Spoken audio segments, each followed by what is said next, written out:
What if the man you married turned out to be someone no one else ever truly saw? This is the case of Clara James.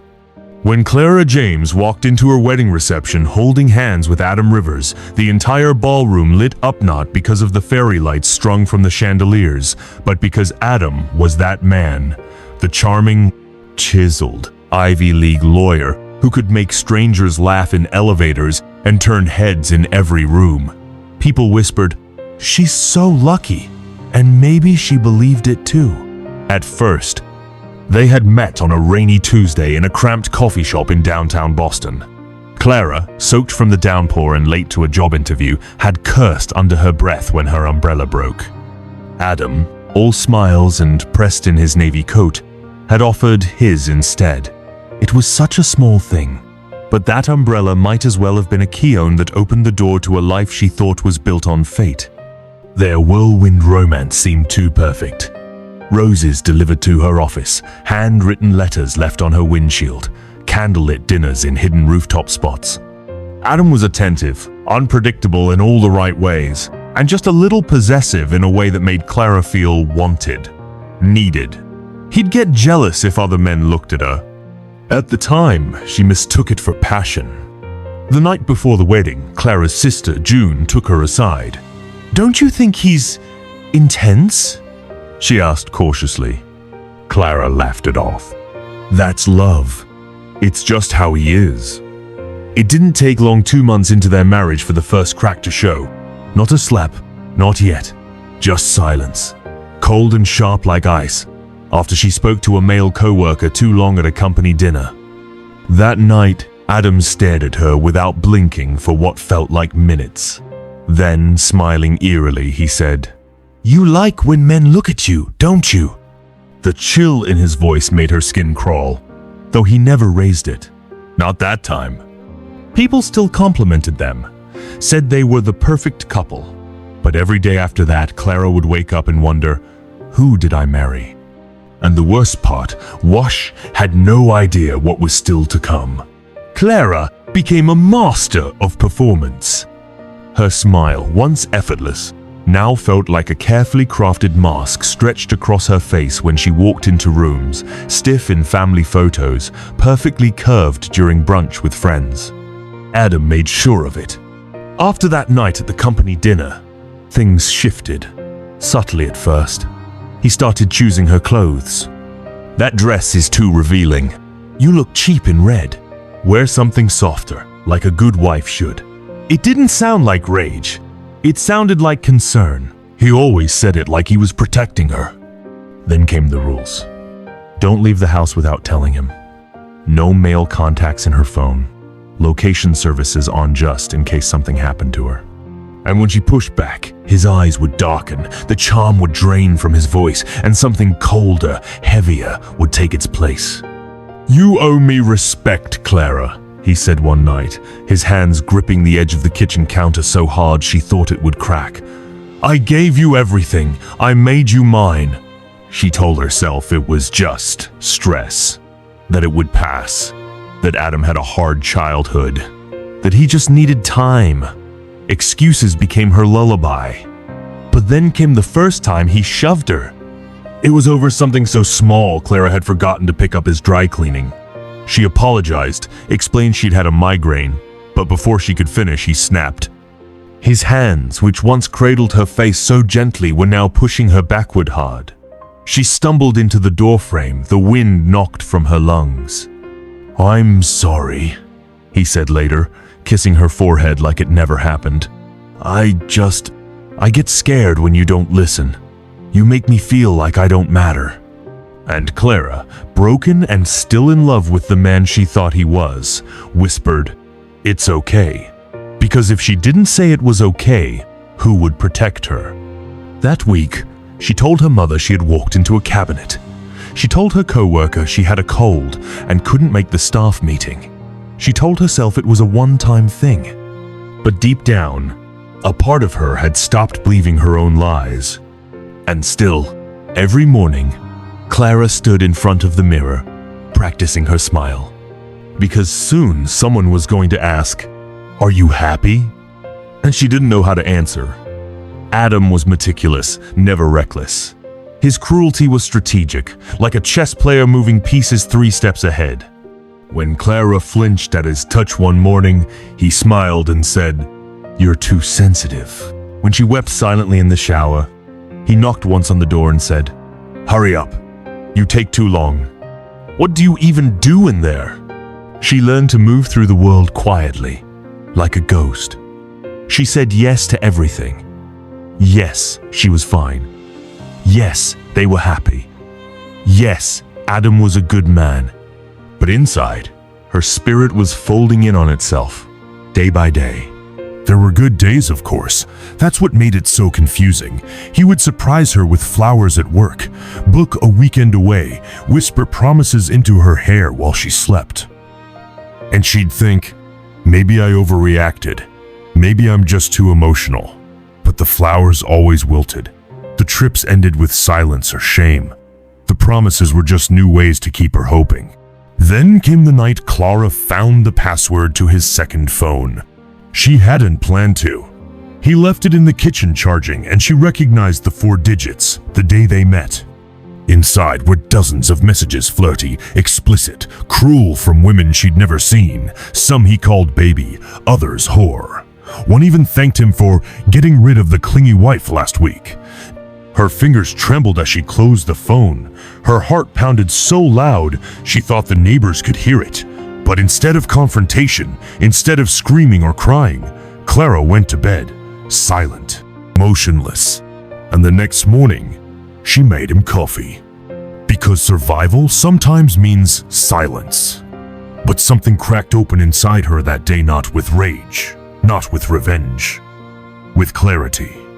For the first time, she saw Adam not as the man she married, or the man she wished he was, but as the man he really was. And she knew if she stayed, she would disappear, slowly, and then all at once. So she started planning, quietly, carefully, because Clara had learned from the best. And this time, she would be 3 steps ahead. Clara knew she had to be strategic. Adam watched everything, her expressions, her tone, the time it took to reply to a text. One misstep, and he'd know. He always knew. So she didn't rush. She played her role better than ever. She kissed him goodnight. She laughed at his jokes. She even started sending him flirty texts during the day. Adam, ever the narcissist, took it as proof that he'd won her back, that he had tamed her again. But what Clara was really doing was collecting information. She cleared a second phone, hidden in the lining of her winter coat. She began quietly meeting with a lawyer on her lunch breaks. She started putting away small amounts of money from the grocery budget cash, never traceable. She created a folder at work, disguised as marketing reports, that contained copies of his threats, photos of injuries, and a log of every time he lashed out. And she never let herself cry. Not anymore. There wasn't time for softness, only strategy. The tipping point came on a Tuesday. Adam had had a bad day in court. When he came home, Clara made dinner exactly as he liked it: medium rare steak, mashed potatoes with extra butter. Still, he found something wrong. The potatoes were too cold. He didn't yell. He simply picked up the plate and dropped it on the floor, the crash echoing like a gunshot through the kitchen. Clara stood perfectly still. She looked at the broken china, then at the man who used to hold umbrellas over her head, and she realized she wasn't afraid anymore. She waited 3 more weeks. Then, one morning, Adam left early for a weekend retreat with his law firm. Clara watched his car disappear down the street. Then she turned, locked the door behind her, and moved like a woman on fire. She grabbed the go bag from the back of the closet, picked up the burner phone, called the car service she had prearranged. Within 15 minutes, she was in the back seat, staring at the house she had once called home. The car pulled away, and she didn't look back. She didn't go to her sister's. That would be too obvious. Instead, she drove 6 hours north to a shelter for women who needed to disappear. When she walked through those doors, she wasn't Clara Rivers anymore. She was Clara James again. The woman she had been before the lies, before the bruises, before the cage. And for the first time in what felt like forever, she breathed. Adam came home on Sunday night expecting dinner, a clean house, and Clara waiting at the door like always. Instead, he found silence. No lights on, no smell of food, no familiar footsteps padding softly from the kitchen to greet him. At first, he wasn't worried, just annoyed. "Clara?" he called out, setting his briefcase down with a thud. "Really? Ignoring me now?" Nothing. He checked the bedroom, bathroom. Her car was gone. Her phone was off. Her closet had been emptied with surgical precision, just the clothes, shoes, and personal items. Nothing else disturbed. It was like she had evaporated. That's when the rage started to rise. He tore through drawers, shouting her name like she might materialize from the walls. When he found the hidden folder of evidence on her laptop, password protected, but not beyond his guessing, he knew she hadn't just left. She had escaped. And worse, planned it. He stared at the photos, the logs, the quiet, methodical accounting of his every sin, the kind of documentation that could destroy him, the kind of betrayal his ego couldn't comprehend. Adam flipped the laptop shut so hard it cracked at the hinge. He stood in the center of their perfect kitchen, fists trembling. "This isn't over," he whispered to no one. He called her phone, straight to voicemail. He called her sister, no answer. He called the police, pretending to be a loving husband worried about a missing wife. But when the officer asked if she had left voluntarily, and if there was any history of violence in the home, Adam faltered. His voice caught. "No," he said, "a beat too late." He hadn't prepared for this.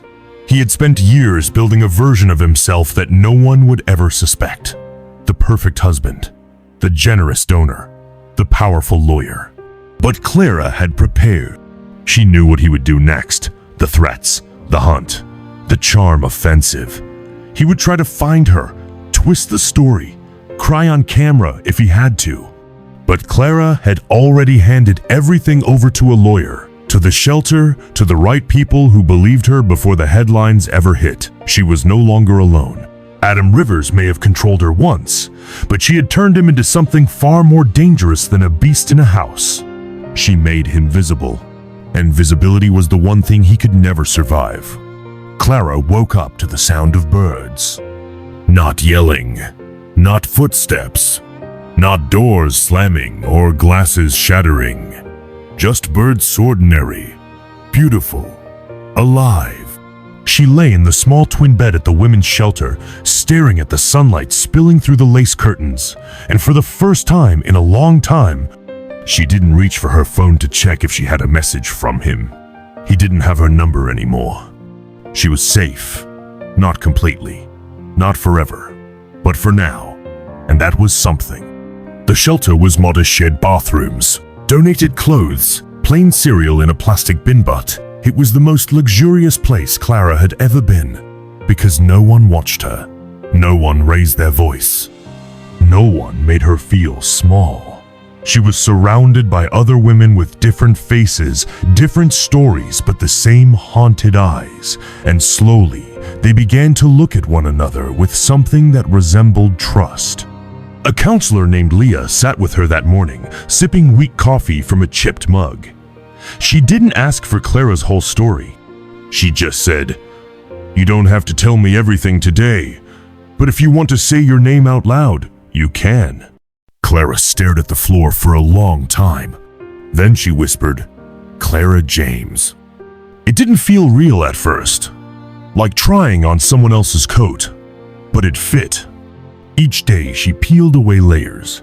She filled out forms, applied for a new ID, created a new email, took a walk without telling anyone where she was going, and nobody called her selfish. She began volunteering in the shelter kitchen, laughing quietly with women who had also rebuilt themselves from ash. But the scariest moment came 2 weeks later, when a local women's organization offered her the chance to speak just once, anonymously in a panel for survivors. Clara hesitated. Her hands shook as she held the microphone in the small church basement where the event was held. She stared at the faces in front of her, ordinary people, strangers, and she said simply, "I used to think love meant fear. Now I know that wasn't love. That was a cage." The room went quiet. A woman in the front row began to cry. And in that moment, Clara heard it. Her own voice, no longer trembling, no longer trapped, steady, clear. She wasn't just surviving now. She was beginning to live. 3 weeks after her quiet re-entry into the world, Clara's name was splashed across the news. Not by her doing. A headline appeared on a popular legal blog. Prominent attorney Adam Rivers accused of domestic abuse by missing wife. It had leaked through a court clerk, or maybe someone in the support network she had trusted. It didn't matter how. The storm had started. And Adam? He did exactly what she knew he would. He held a press conference. Standing in front of a row of microphones, wearing his clean-cut suit and perfect sorrowful face, he told the world he was blindsided, that his wife was emotionally unstable, that he had done everything for her, and now she was destroying his career out of spite. The tears were well-timed. The publicists had done their job. Clara watched the clip from the counselor's office, her jaw clenched, her eyes dry. Leah sat beside her in silence, then asked, "What do you want to do?"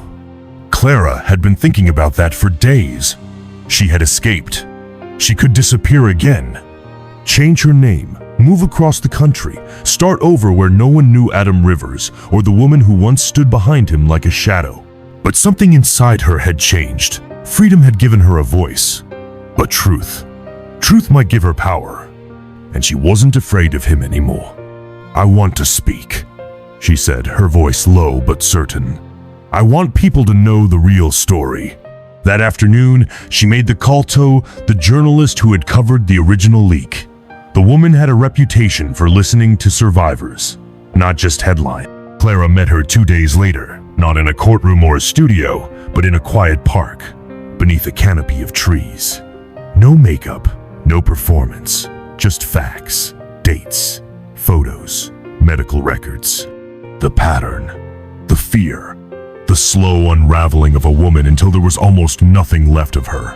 Then, the rise is slow and silent, but undeniable. And when the story ran, it didn't just tell of the abuse, it told of her escape, her planning, her strength. It showed a woman who had been buried and dug herself out. Public opinion shifted. Adam's firm dropped him. One by one, other women clients, interns, even a former girlfriend came forward with their own stories. He was no longer the perfect man. He was a pattern. And Clara? She stood in the center of it all, not as a victim but as a witness. 6 months later, Clara stood in front of a small classroom, not as a wife, not as a survivor, but as a guest speaker. The university's Women's Studies department had invited her to talk about resilience. She almost said no, but then she remembered the first night she spent in the shelter, the way her hands wouldn't stop shaking, the way she didn't know if she still existed beneath the fear. And she thought, if just one woman hears what I needed to hear back then, it's worth it. She wore no makeup. Her curls were pulled into a loose knot. Her blouse didn't hide scarce motional or otherwise. She looked like herself, fully and unapologetically. "I used to think freedom was a door someone else had to open for me," she began, standing in front of 20 young women, some leaning in, some blinking back tears. "But I learned that sometimes you have to build the door yourself, and you do it piece by piece, out of pain, out of truth, out of your own name." After the class, a student approached her with trembling hands and whispered, "He doesn't hit me. Not really, but I think I understand what you're talking about." Clara took her hand and said softly, "Then you already know more than I did at your age. You're not alone." When she left the university, the air smelled like spring new growth, soft rain. She walked with her head high. She didn't look over her shoulder anymore. Adam Rivers was no longer a force in her life, just a name in legal documents, a case study in a system that too often failed women like her. Clara had moved into a small apartment with high windows and a balcony full of herbs and flowers. She was writing a book, volunteering, laughing, and when she passed by her reflection now, she didn't flinch. She smiled, not to hide, but because she had become the woman she never thought she could be. Strong, whole, and completely her own.